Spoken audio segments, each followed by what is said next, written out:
శ్రీ సద్గురు వీరబ్రహ్మేంద్ర స్వామినే నమః.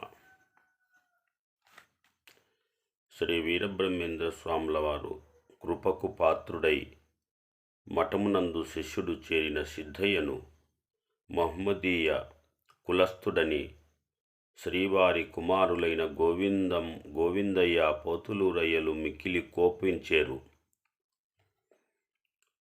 వారిరువురు శ్రీవారి వద్దకు వెళ్ళి, తండ్రి, ఏమిటి దారుణము? మహమ్మదీయునకు మన మఠమున ఆశ్రయమా? అతడు మీకు శిష్యుడగుటయా? ఇంతకన్నా అపకీర్తి ఉండునా? మ్లేచ్చులకు హిందూ ధర్మ బోధన ఇదెక్కడి ధర్మము? వాడిక్కడనే ఉన్నచో భక్తులు మనల్నెట్లు తలంతురు? శిష్యులు సక్రమ వర్తనులు కాగలుగుదురే? వాని వెంటనే వెడలగొట్టుము. ఈ మత సాంకర్యము నరులు మన్నించరు అని మిక్కిలి వివేకముతో అనేక దుర్భాషలాడసాగిరి.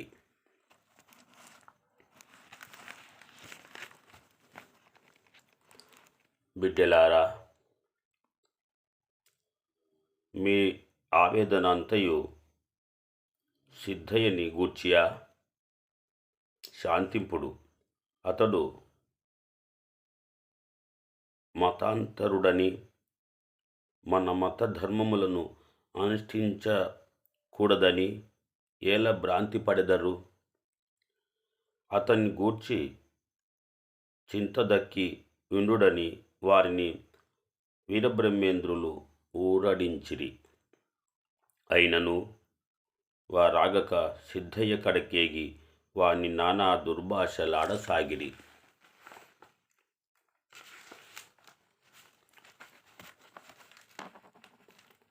ఓరి సిద్ధ,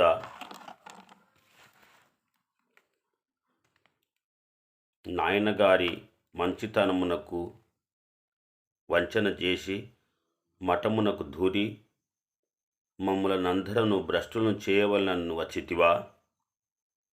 నీవెంత? నీ వయస్సెంత? యోగ సాధనము దాన్ని సిద్ధింపచేసుకొనుట అనగా నీకు ఆటవలే కనబడినదా? ఏమి నీ విచ్చట ఉండతగవు? పొమ్ము ఆవలకని తూలనాడిరి.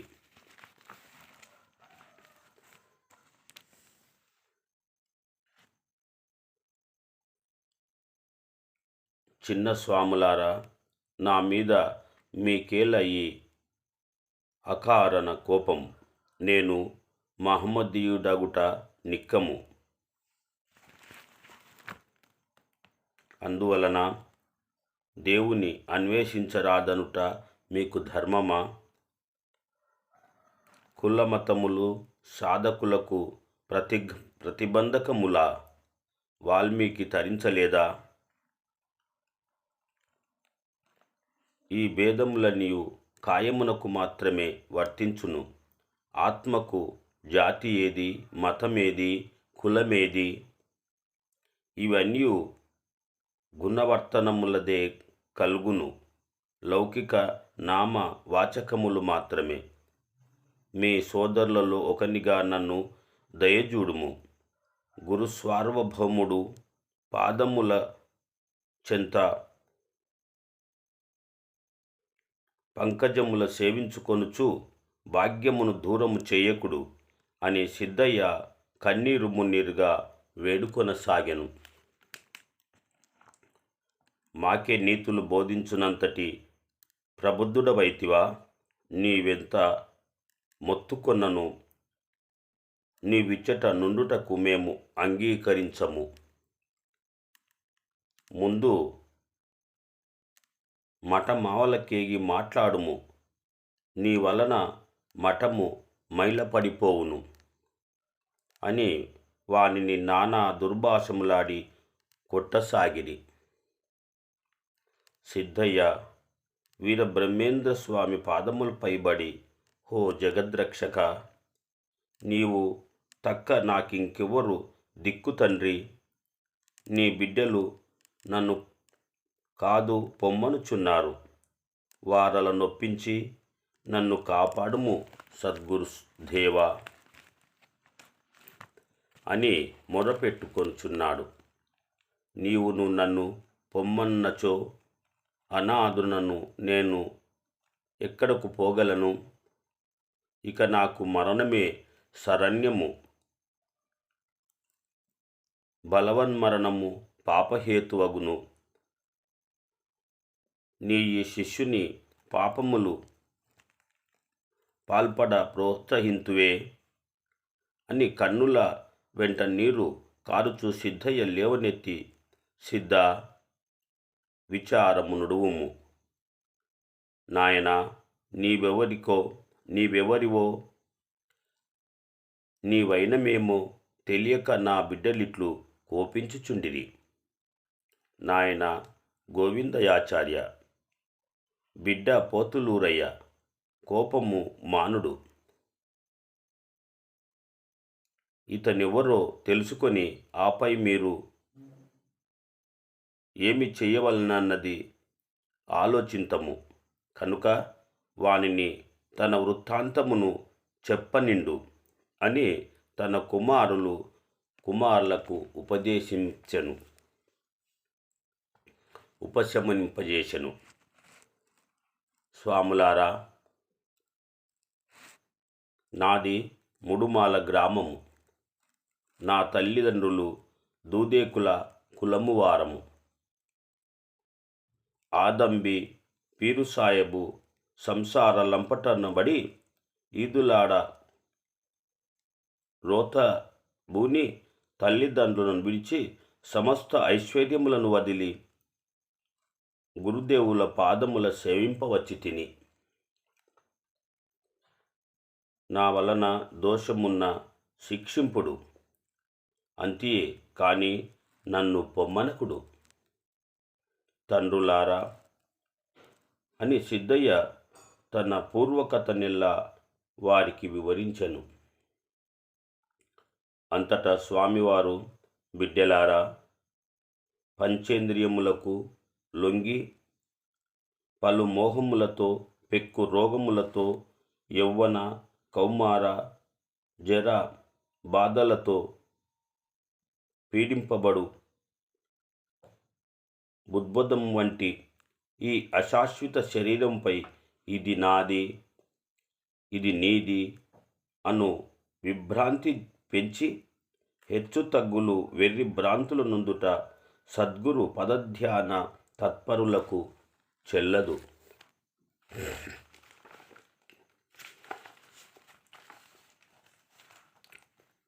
చిన్మయానంద స్వరూపము అన్వేషించుటకై లౌకిక డాంబికములను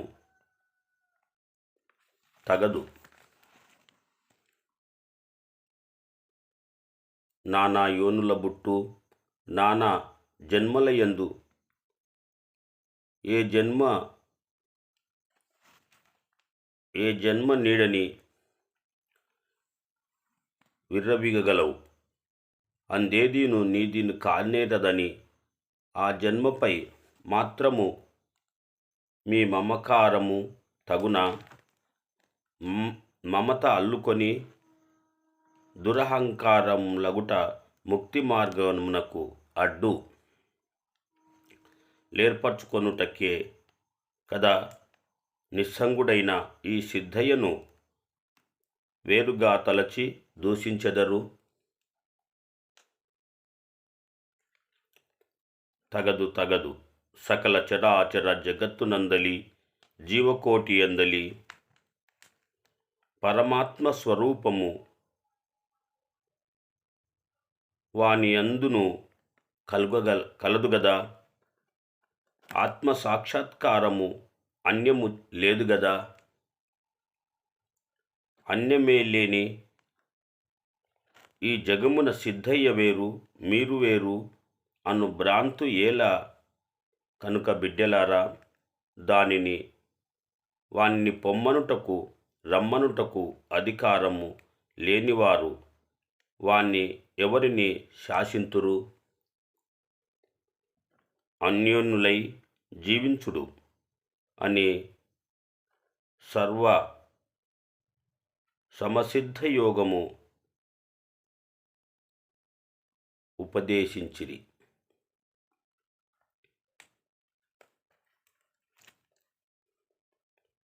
ఆదంబి పీరు సాహెబులు ముడుమాలలో సిద్ధయ్యనుగానక పుత్రశోకమున ఊరూరా ఇల్లిల్లు తిరగసాగిరి. కొందరు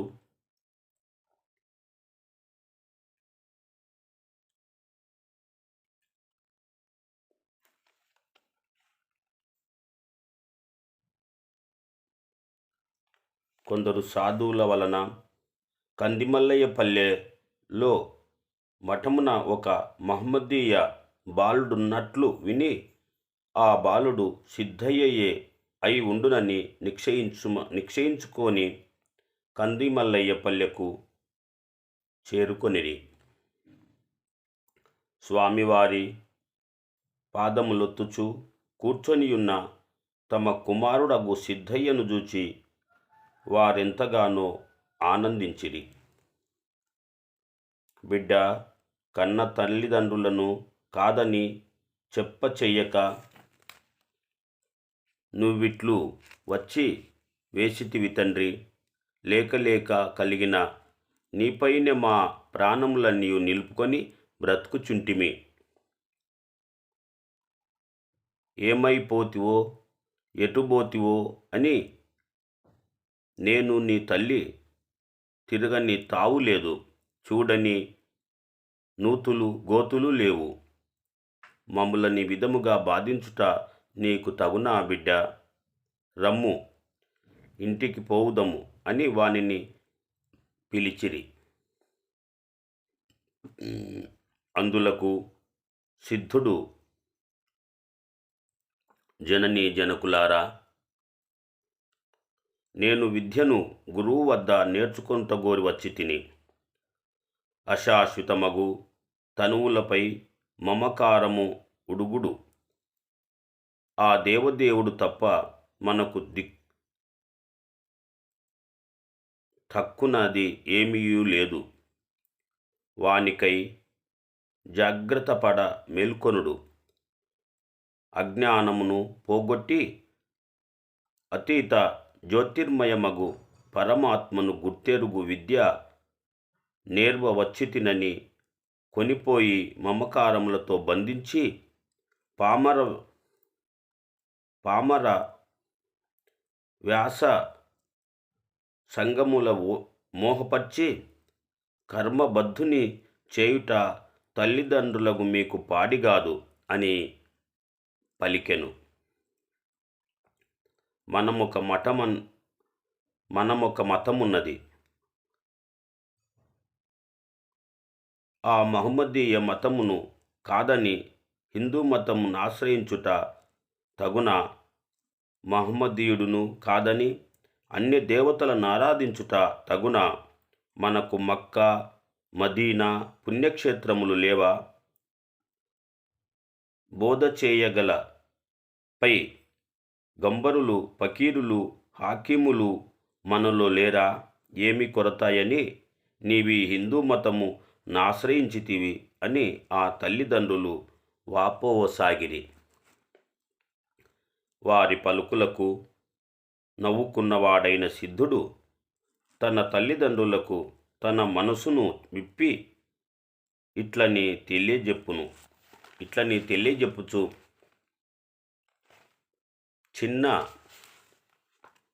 చిన్నవాడను నాకి గురుసేవ ఏలనందురా. సర్వేంద్రియాల కతీతమగు జీవునకు వయసుతో పని లేదు. నీవా దేహమును వీడి ప్రసక్తి లేదు. సర్వేశ్వరుడు అందరకు ఒక్కడే. వాణ్ణి ఎవరికి వారి వారి అభిరుచులు భక్తి ప్రపత్తులను బట్టి ఆరాధింతురు, సంబోధింతురు. ఆభరణములు లేనివారు నేరు గాని ఆభరణములు వేరు గాని సువర్ణం ఒకటే గదా. సువర్ణమే లేని ఆభరణములెట్లు పొందగలము? అట్టి సువర్ణమూర్తినే అన్వేషించుట వివేకము కాదా? తన్ను తానెరుగు ఇచ్చునదే గురూపదేశము. నన్ను నేను తెలుసుకొనుటకు మీరేలా గుర్తించరు?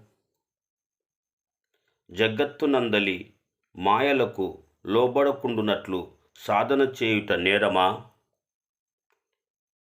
దానిని వల్లదందురేలా వ్యామోహముతో యాతన వలలలో దుఃఖములో అశాంతి కలిగించుకొను తాపత్రయములకేలా మ్రొగ్గెదరు అని వారికి తన నిశ్చల చిత్తమును సిద్ధుడు విడమర్చి చెప్పెను. తల్లిదండ్రులు పెండ్లి చేతము రమ్మని పిలిచిరి. అందుకు సిద్ధయ్య అంగీకరించలేదు.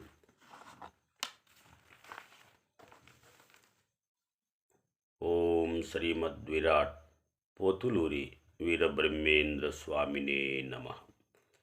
ఓం శ్రీమద్విరాట్ పోతులూరి వీరబ్రహ్మేంద్ర స్వామినే నమః. శరణం మమ శరణం మమ శరణం మమ.